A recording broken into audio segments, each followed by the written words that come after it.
Hi everybody, Tony Tonkin here from the Child Protection Party. Glad you could be with us today. I'm fortunate to have Avery with us, and the reason why we're going to have this conversation on a more regular basis is just to talk about some of the things that concern all of us at this particular time when we're working through the coronavirus and what that all means to us.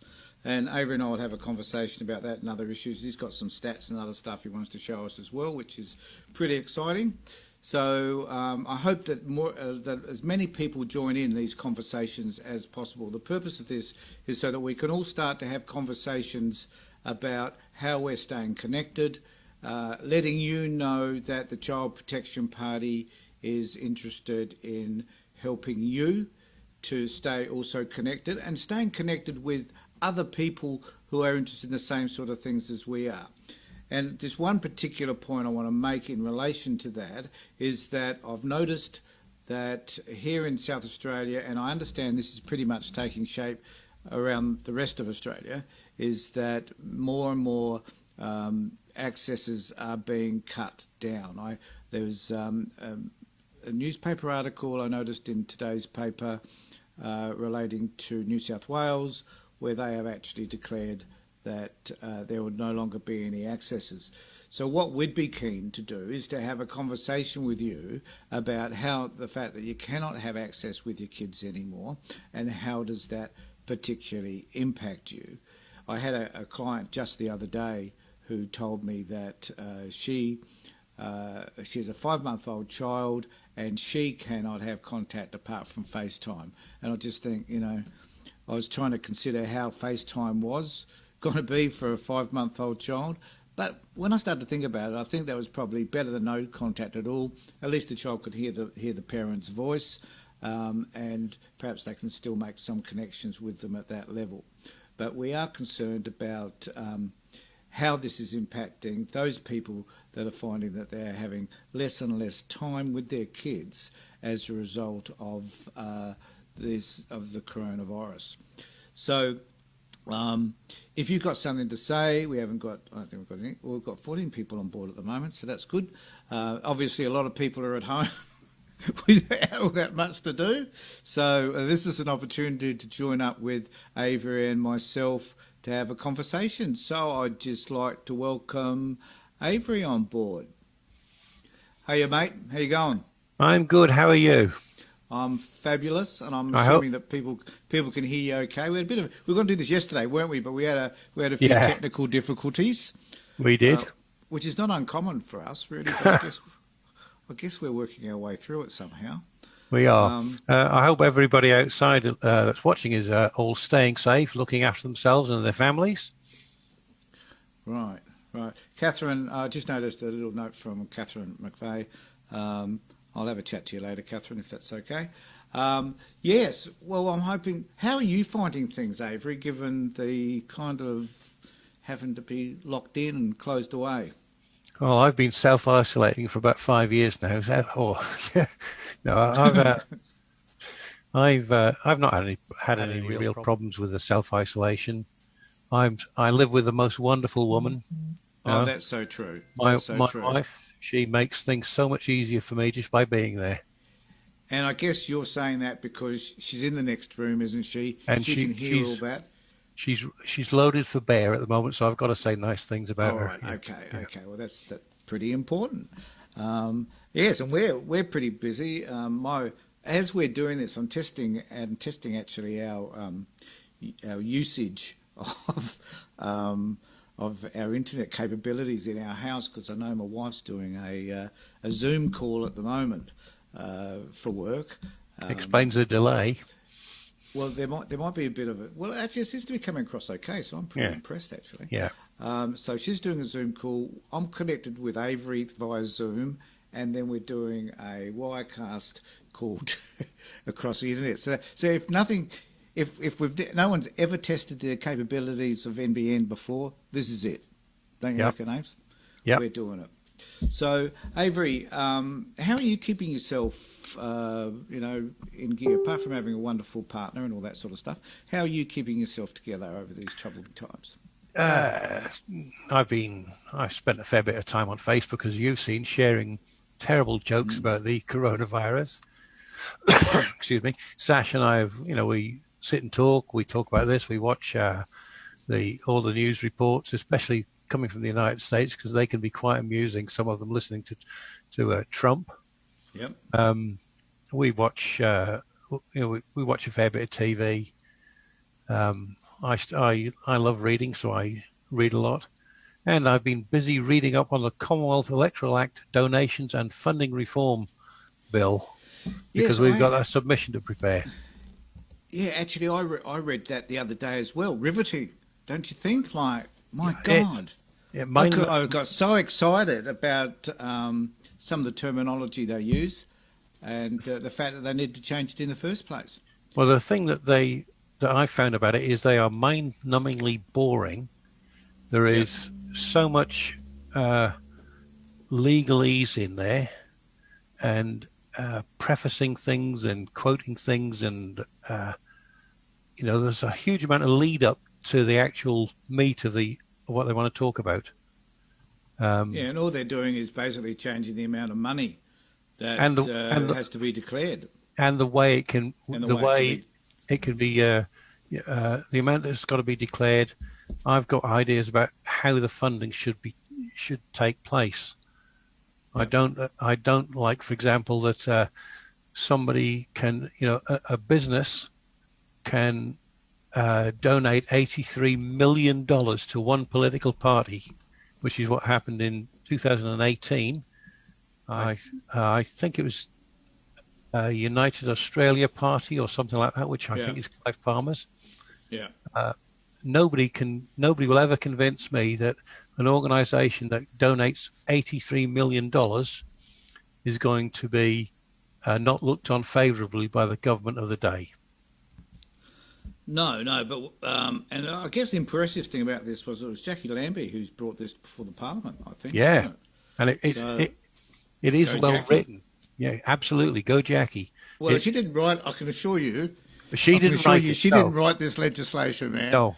This legislation came about because there's a whole body of people within Parliament that do this sort of stuff. Well, if we ever got somebody elected, it's not if Avery, it's when. Sorry, when we get somebody elected into the Senate or into the Legislative Council here, we would have people we would say, this is what our policy is. Write it up for us. Exactly. I do apologise for being so negative there. Yeah, well, bite your tongue. Hopefully it won't happen ever again.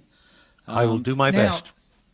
Now, we're all sort of... I've actually been trying to think about the coronavirus maybe a little bit differently than a lot of other people because I can't explain that. Maybe I'm just an idiot. But I've been thinking about... because I'm now self-isolating. I even discovered the other day, Avery, that the Golf Australia have put out a statement that we can't play, that all golf courses should be closed down.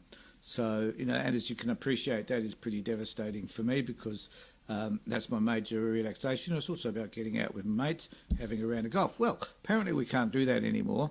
So my Friday mornings are gone. That doesn't mean I'm available to everybody. I want you to know, folks, those of you that like to call me at any particular time, I'm still taking Fridays off, Friday mornings anyway. And but it was a bit of a shock to realise that my golf was now being limited to just swinging my club at home or doing some putting on the carpet. So there are, and it's like, but okay, so we're closing down. So what does it mean then if we're going to be closing down? What are we doing with our lives that have value? And I was thinking that there are opportunities that can come out of, like Avery and I having these conversations, having conversations with you guys online, and there's lots of people that have been online now, and it's great seeing you. There's a lot of activity happening that we can become involved with each other in a completely different way. And as we were saying before, that now we've got this technology and can be used, then we all should be using the technology just a shade bit more perhaps than what we have in the past. What do you think, Avery? Firstly, I think it's ridiculous that Golf Australia is closing down golf courses when there might be, a few dozen people on a 9-hole or 18-hole course. It's not as if you're surrounded by 40,000 people when you're going out on a Friday morning to waste a good walk. I've trouble trying to convince my wife that going out and having a hit of golf actually has any value at all. But I have told her that it's like a walk, but you just hit a ball every now and again. Yeah. Well, I would say, like Mark Twain said, it's a good walk wasted. But I'd also say if you're knocking the crap out of some inanimate object, it would help to relax you. I can see that. Well, I find it very relaxing and challenging to a Yeah. But enough of golf. Of golf. You were telling me yesterday that you've came up with some really interesting statistics that you wanted to talk about. Is that right? I have. And talking about the numbers of people, I've got a graph that I'd like to share.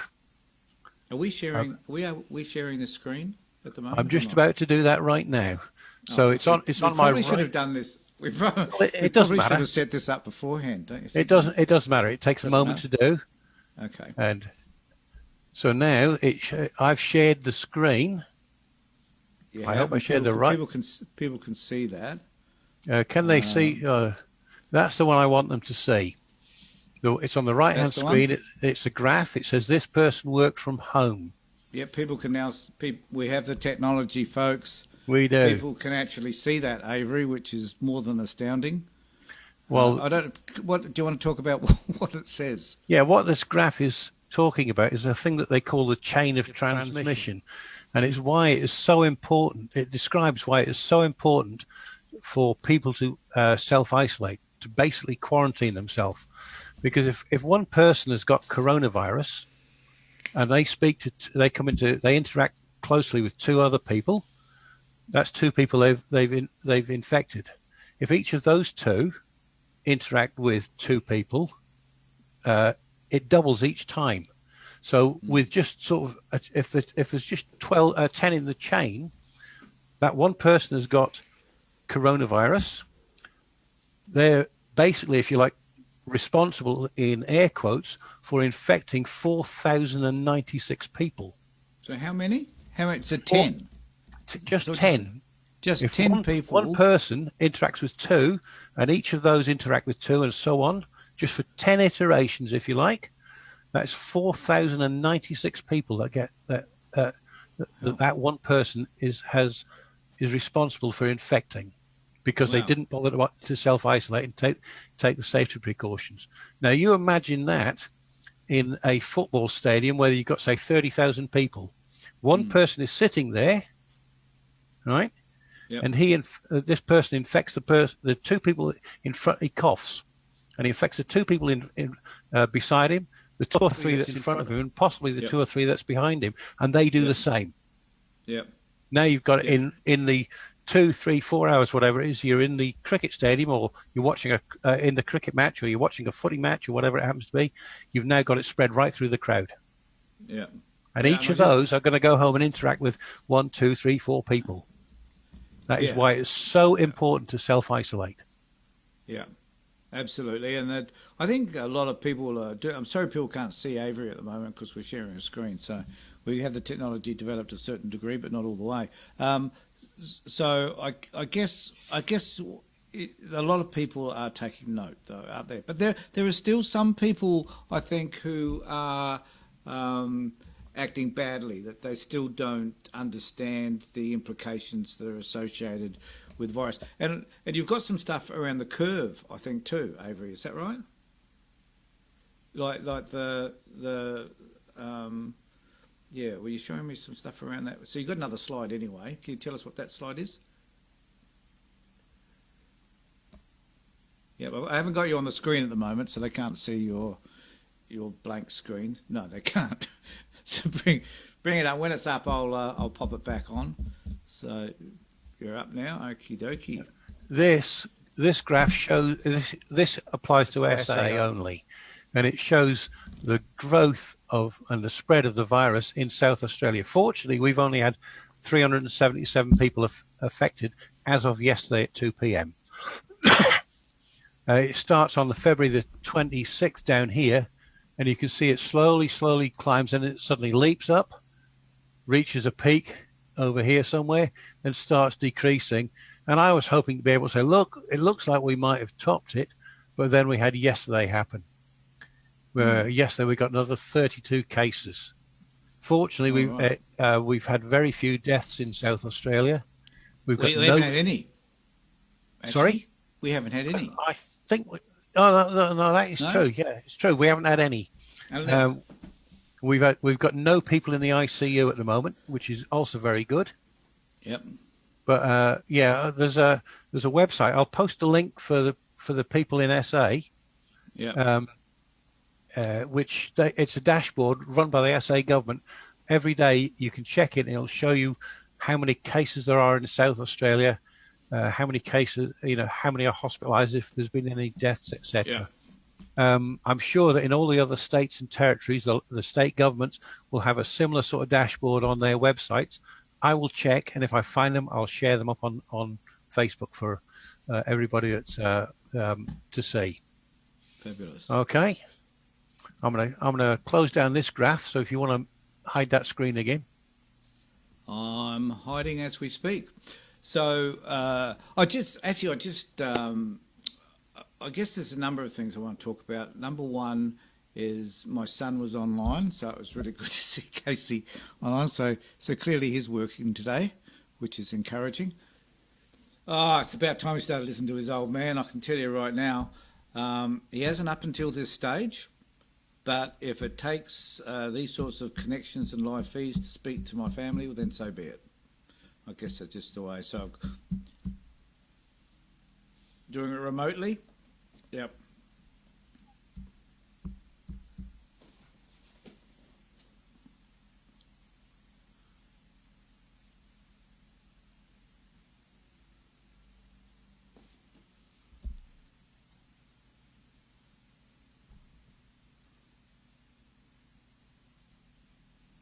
Oh my God.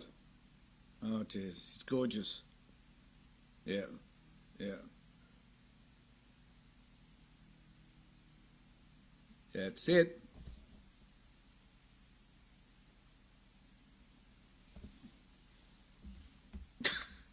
Thanks, Ross.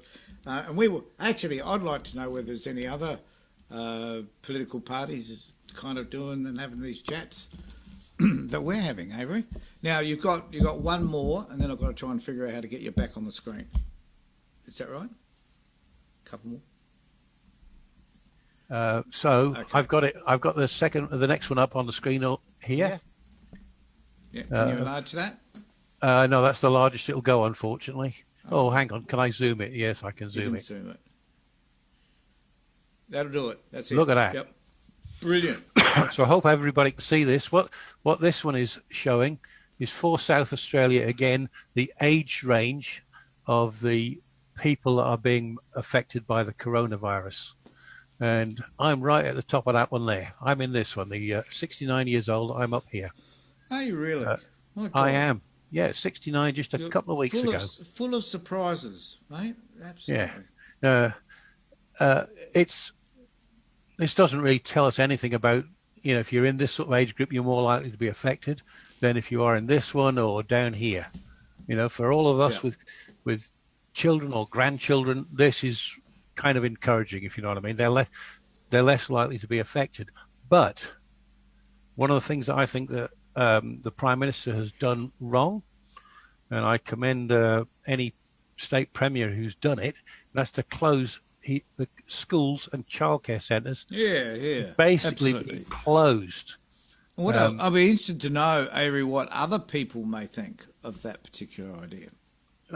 They can comment here. The thing about children is that, they're not being affected very much by the virus, but they can pick up the virus at school, bring it home to mum, bring it home to dad, and if they happen to share it with, happen to go and see their grandparents, right, they can then, if their parents are in this sort of age range here, say in their 40s, 30s or 40s, they're at fairly high risk. If they're in the 20s, even higher.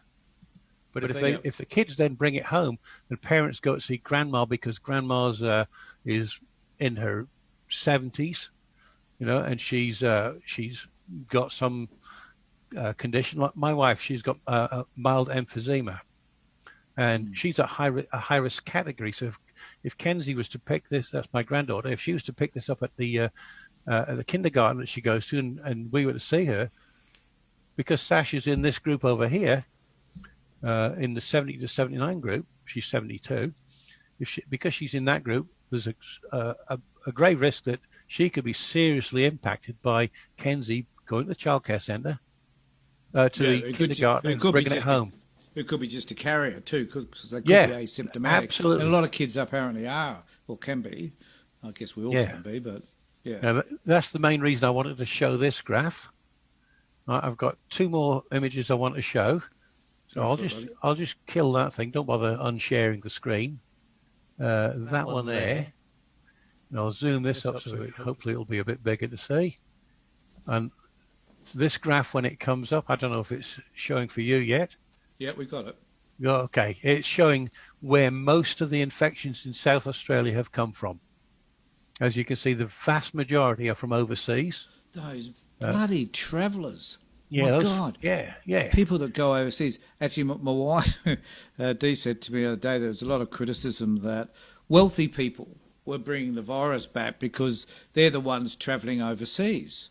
It's the people in the yeah, she's right. Well, she's not. We went overseas last year. We're not wealthy. Yeah, but you went overseas before the coronavirus broke out. Oh, yeah, that was because I knew the coronavirus was on its way. Yeah. And I decided to take a holiday prior to the coronavirus becoming an issue. Absolutely. Yeah. The only way you'd escape it is if you went to Mars.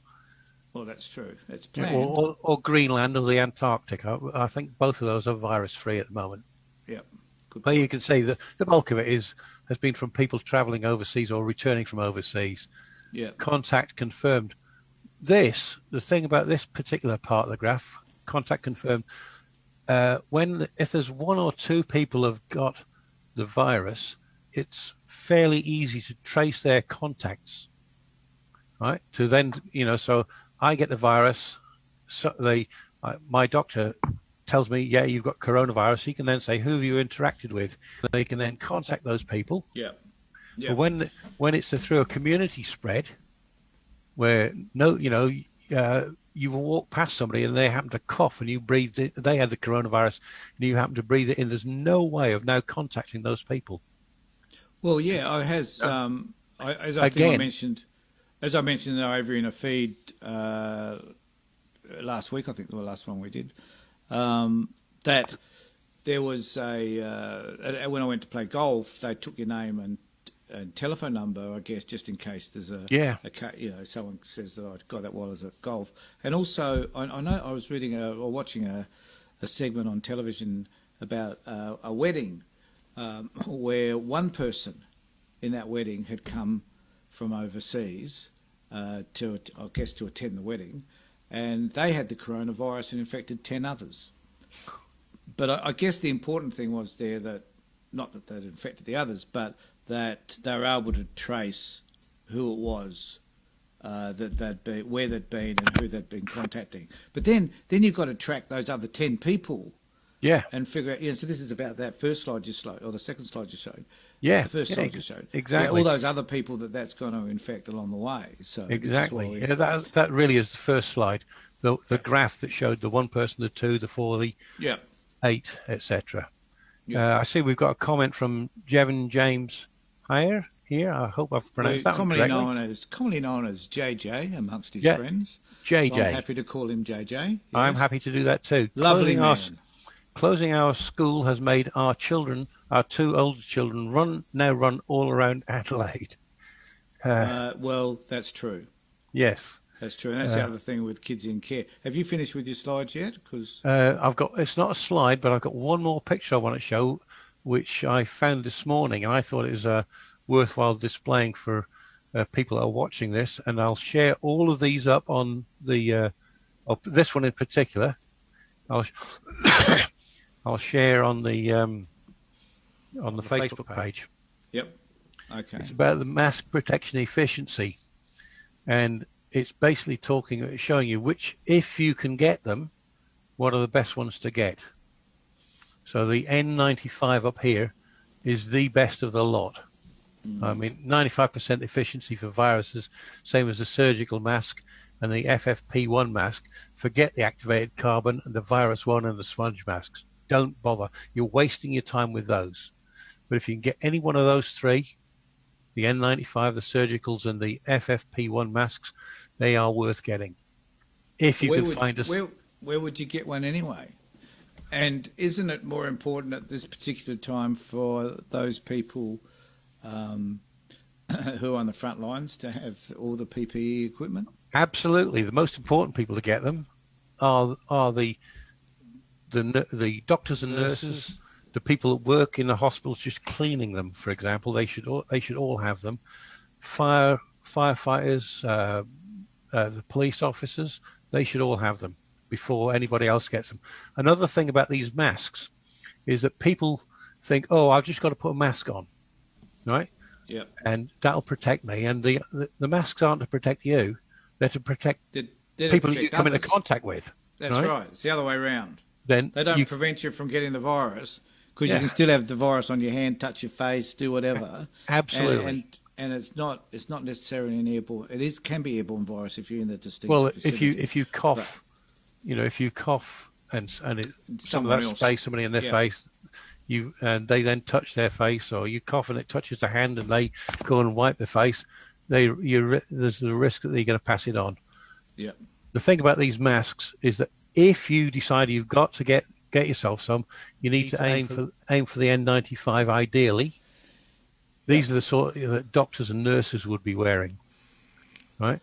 Yeah. I did hear today that there's a company in South Australia is aiming to produce of these surgical masks. I think it's 150 million. My God. Yeah, which would be marvelous if they could get it, but primarily the doctors need them, and nurses need them. The other thing about these masks, if people have got them, is that you wear them once. You cannot sterilize them. You can't wear them all day. Really, then they're not doing as much as you might think they are. One of the things that tells me that is this good lady sitting in the next room. My wife, she was a nurse for 38 years. She's used all three of these masks at the top. Yep, and I noticed that JJ said that you can get these masks at hospitals. Well, actually, JJ, they're thinking of making them in dispensaries, but that's primarily for staff. So that, and the reason for that, which I thought was a really good reason, I was wondering whether Nadia's husband is involved in dispense. I thought, what do you think, Avery? Dispensing machines. I thought, maybe he's into that as well.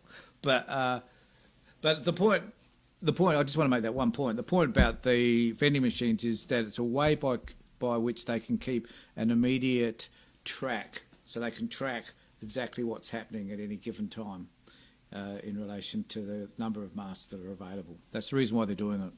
Yeah.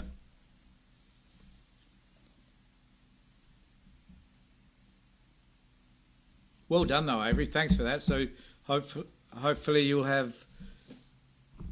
We now can, if I can get this to work. There we go. There he is. There's a message there from Wendy Hawkins, saying she watched a video of the surgical masks being made currently en masse to catch up with the demand, and they were being made in sweatshops and thrown on dirty concrete floors and being sorted and boxed by people who are half dressed and dirty. I don't think I would ever put one of them on my face. And I must confess, I feel quite offended. Is she talking about my home? I just, Wendy, I'm not making face masks. I need you to know that. But it's a good point. I mean, but I guess the face masks that are supposed to be made are sterilised. Yeah. What Wendy's saying there, I take her point. But I would hope that those sweatshops were not in this country. Well, good point. Were they in this country or whatever? I think, and I've noticed a few from Andrew and JJ who are a couple, but concerned about their kids who are in residential care. A couple of them are anyway. Yeah. And that. Wendy said definitely not in this country. Definitely not. Yeah, thanks, Wendy. Good. I would expect not to be. So if you do see face masks and you want to buy them, check to see it says made in Australia. Good point. But just in relation to kids in care around this particular time, I was saying to my wife yesterday that there are times when I feel I'm becoming a bit stir crazy, Avery, because I'm stuck inside all the time. I'm enjoying my company with Dee. We've gone out for walks and stuff, and we'll continue to do that. But it is a bit limiting. So it is about what happens to these kids that are stir crazy anyway. What are they going to do now that they're kind of limited about what they are capable of doing or what they can do? Yeah, it must be really difficult. Especially if you've got younger kids. Like my grandkids, 4 years old and 2 years old. It must be difficult keeping them entertained all day. And it'd be difficult, I'd imagine, if you got a 13 and a 14-year-old trying to keep them in the house and not go wandering around all over Adelaide. Yeah. I sympathise with JJ there. Must be frustrating for him. All right. So, Avery, I think, I don't know what the public thinks about us having these regular chats, but I kind of enjoy it. I mean, it's a nice way to catch up with you. And it's a nice way to have conversations with others. So what I encourage people to do, mate, is to ask them to share our feeds. Yes. Our feeds will also be uploaded to YouTube, right? So people can go onto YouTube where they're probably easier to access. And if they go onto YouTube, if you do go onto YouTube and look at our video there, please make sure you hit subscribe, because and ring the bell. And ring the bell. Yeah. Because then you'll be notified when we put a new video up. Sorry, go on, Abe. I was just going to say we've also got a site called The Things That Matter. Thank you. And we'd like them to go up there and subscribe and ring the bell for the same reason. You'll be notified. And there's some really, really important stuff we'll be putting up. I'll be doing a session 3, I think it is, on anger management tomorrow. So in the next couple of days, that will be up as well. So get involved and have a look at some of the good stuff we're doing at CPP and the Riley Foundation.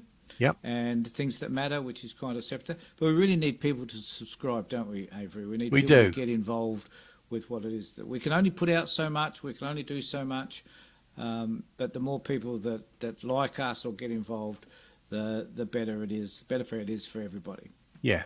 One of the things about subscribing as well is that if we reach 1,000 subscribers, then we can start to earn money on it, because adverts will be displayed and things like that, and that would help the party. And we'd have to do less in the way of trying to raise funds by begging people to send us money and give us money. There's a question that's come in from Wendy Hawkins, which you can best answer. How are kids managing not having contact with their parents? Well, a great question, isn't Wendy? it? Because I don't know. And the reason why I don't know is that the department refuses to allow people like myself to have contact with the kids. We've been banned. So I guess the best way we can find out is by them speaking to their parents. Yeah. But JJ creates a problem. JJ has replied and said, it's very hard. We worry every day. I'm not surprised. Yeah, precisely. And Catherine McVeigh has just said something. The carers threw out her daughter's clothing that Catherine had bought at the last visit. That to me is disgusting. It was brand new clothing. Why do they want to throw it out? Who knows? I mean, we just can't justify some of the. No. Mate, I have struggled. I struggled to try and understand any of their decisions. Generally, I've got a oh, look, if anybody has any information in relation to people who have been accused of abusing their children because the child has an unexplained injury, could you please let me know? I'm working with a fabulous couple at the moment where that is their case. And we need, the department says, well, we can't explain the injury, therefore you must have abused the child. And we know that there have been many cases around the world where there have been medical reasons why a child's bones have been brittle and the parent hasn't done anything and there is a distinct injury. So if there's anybody out there that has got any information in relation to that particular matter, could you please contact me and let me know? We're trying to gather as much information and data as we can in that particular area so that we can help support parents who they haven't abused their kids but certainly have lost them. Particularly the most distressing part, I think, is when someone loses a child and it's their first child and they lose them soon after birth. That's extremely distressing for parents, and we must find different ways of viewing parents' levels of responsibility when they haven't done anything wrong.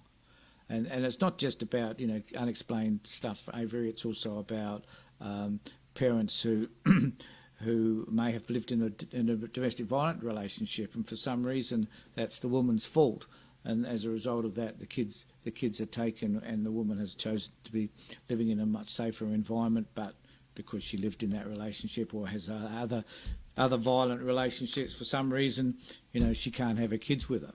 Yeah. So there's still, I guess, what I'm discovering is that regardless of the virus, there's still a lot of stuff out there that we need to be doing to ensure that people and kids in particular are safe.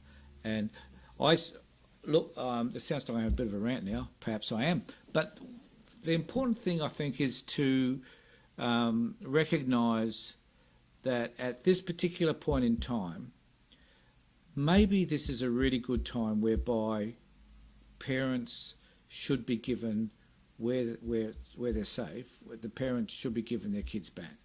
This is not the time for the department to hold on to kids because the department is being stubborn, resisting the idea that the parents have changed. I spoke to a client Tuesday, and they're getting one of the kids back.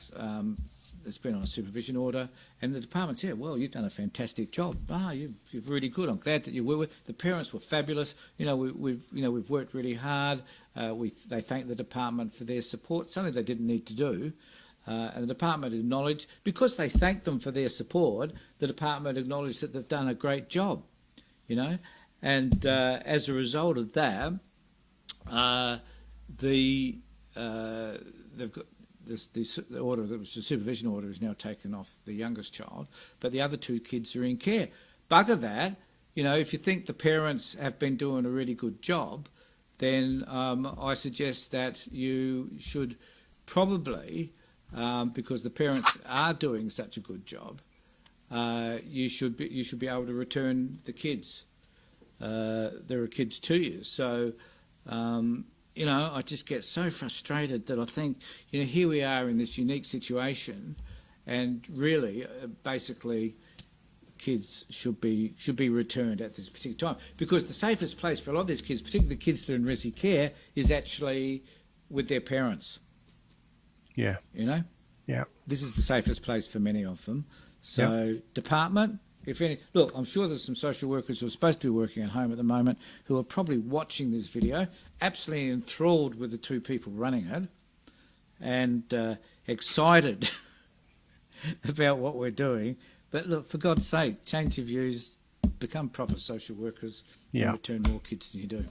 Yeah. And that'll be a continuing theme, Avery, for me over the next few weeks, I think. I think so. There's a couple of other things I want to quickly add.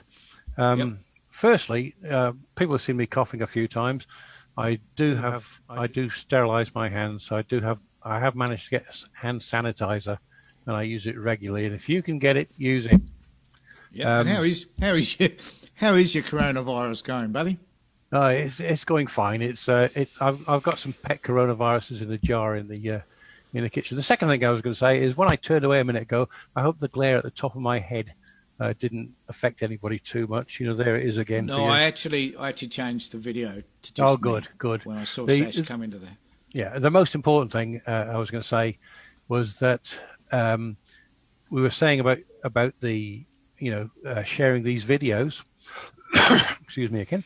You'll have noticed that most of the stories I've shared on Facebook have been around coronavirus, and it would really help us and help everybody else, I think, if people were to share those as well. Yeah, absolutely. I just noticed, Sasha, more than happy to inbox you when we're finished. So facts, it must be in New South Wales. So they're going for COM-19. Interesting. Oh, sorry, Corona-19. I was thinking, what's a COM-19?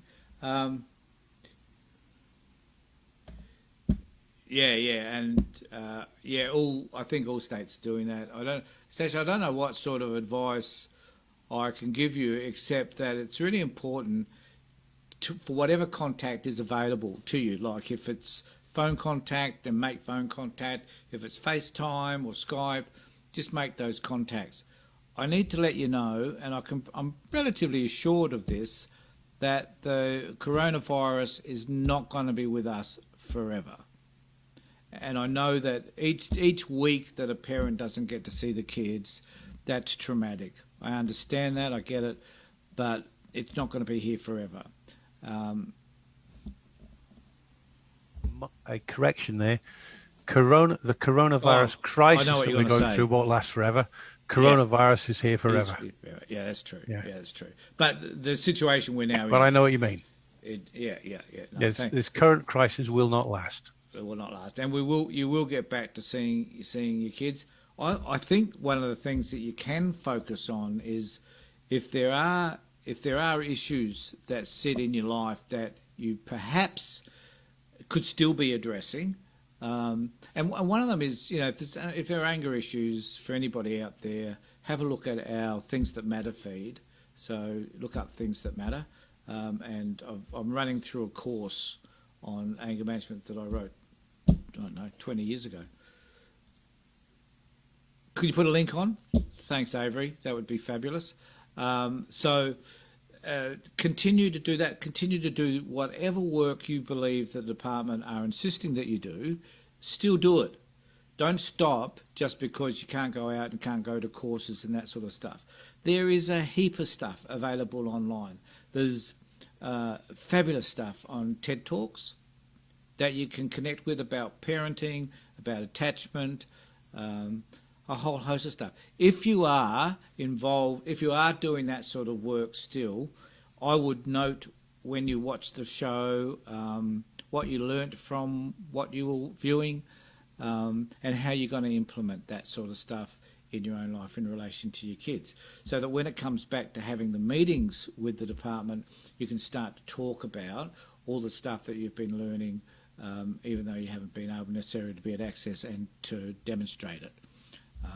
So there's still some opportunities out there. Just make the most of them. Don't think that at this particular point in time, for some particular reason, we have to kind of lay down and die because this is the end of everything. It isn't. No. The opportunities are still there. We just need to look for them. Do you agree, Abe? I do agree. While you've been talking, I've been looking through the other messages that we received. There's one from Michelle Daniels. I'm really worried about my children, as my daughter is in the Riverland where cases have been confirmed, and my son, who lives down here in Adelaide, in a care home. I haven't heard from any of them yet. What advice could you give her? Haven't heard from the children yet? Is that what she's saying, do you think? Yeah, she hasn't heard from any of them yet. Yeah. I would suggest that the department hasn't closed down, so you can still contact the workers and let them know why you haven't heard from them. the virus is not transferred, this virus anyway, is not transferred over phone calls or over the phone or the internet. So you can still make those sorts of contacts. So firstly, if you're not having any contact at all, that's a problem. You need to resolve that. But if you're, so you need to be able to be firm about the fact that you're entitled to contact. It doesn't matter what order the child's on, you're always entitled to contact, and you need to ask the department what sort of contact is appropriate at this particular point in time and make sure you follow through on that. So if they say, well, you can only have phone contact, look, no point in getting pissed off about it. Accept that contact for the time being. And then I think we need to be able to start to advocate for make-up contact once this situation has resolved. So we need to be able to say to the department, okay, for 3 months I wasn't able to see my kids. I was only seeing them once every 4 weeks. Now I think I need to see them, 2 or 3 times a month as opposed to just that once. So there are some changes we need to be able to think about making and encourage the department to make those changes as well once this is all cleared up. So, okay. Yeah. Is there anything else there, Avery, you picked up? Yeah, from Angela Elliott. At the moment, my daughter has been hopping all over Adelaide with her boyfriend, yet nothing is getting done. They say the kids won't get it, but they still can. My question there would be, who's going to do something about it? I don't know. Well, I think what Angela's talking about is she happens to have a daughter that no one seems to be able to control. Oh, okay. I think Angela could probably argue that if this daughter was home with her, she'd probably have a greater level of control. There is a boyfriend involved, which creates another issue. Yeah. I think that there is probably very little that we can do to hold back kids of a certain age from doing whatever it is that they want to do. There are certain kids in our community who will be irresponsible. There are certain adults, for that matter, who will be irresponsible around this coronavirus no matter what. And we need to acknowledge that for those people, we can't do anything. We can, police are now going around and I think locking people up that are supposed to be in isolation if they're not, and fining them. But for the general public, and kids in particular, they think that this thing is not going to hit them or harm them until it does. And that's the sad thing. Sometimes we just need to have to wait until the worst of the worst happens and then accept that there's nothing more that we can do about that apart from kind of trying to help to save them from themselves, I guess. So, there's not much you can do, Angela, regretfully, and she'll have to probably find out the hard way about not just that, but about many other things in terms of what's happening in her life at this time. I wouldn't normally give advice on this sort of thing. I advise politically, if you know what I mean. I do. But I do have to offer some advice to JJ. JJ, you need to go and see an optician if you think that Tony and I don't look a day over 40. Oh, JJ, you're a fabulous man. I love him. Well, I know JJ and I love him also. Yeah. But he's right, because we are only 35. And yes. The truth is we just look a shade older, really. But we are, let's face it, Avery, we're youthful. Young at heart, that's the important thing. Yeah, and I think this sort of work that, I do anyway, and I know, Avery, since you've been, running the CPP and the foundation, it's kept you active, hasn't it? It certainly has. It's kept me busy, rather than that's an understatement. Because when sitting at the desk, you can't do much in the way of exercise. And after that, after I was hit by that car, 20 months ago now. Oh hell yeah! I forgot about that. Yeah, I've had a huge amount of trouble. I used to walk, miles for exercise, and I just can't do it now. Just walking through the kitchen, standing up for 2 minutes, 3 minutes, I'm in pain. Oh yeah, I know. And I'll often ring Avery and ask him how he is, and some days he's really crash hot, and other days not all that good, mate? So we understand the complications that have developed as a result of that bizarre accident that happened to you. Yeah. Okay, is there anything else you note there?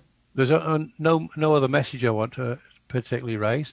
I do want to give a huge shout out to Tony Grange. We were talking about we mentioned all the stories that I've put up on onto the website and onto Facebook, and I get the bulk of those from Tony Grange. She's amazing. Every single day I'll get 2 or 3 emails from her with a list of different stories, and I just pick out what I think are the most interesting, most informative, etc., and I share them up. She is amazing. And you just gave me another thought too, Avery. I'm just wondering whether had to happen sometime. Sorry?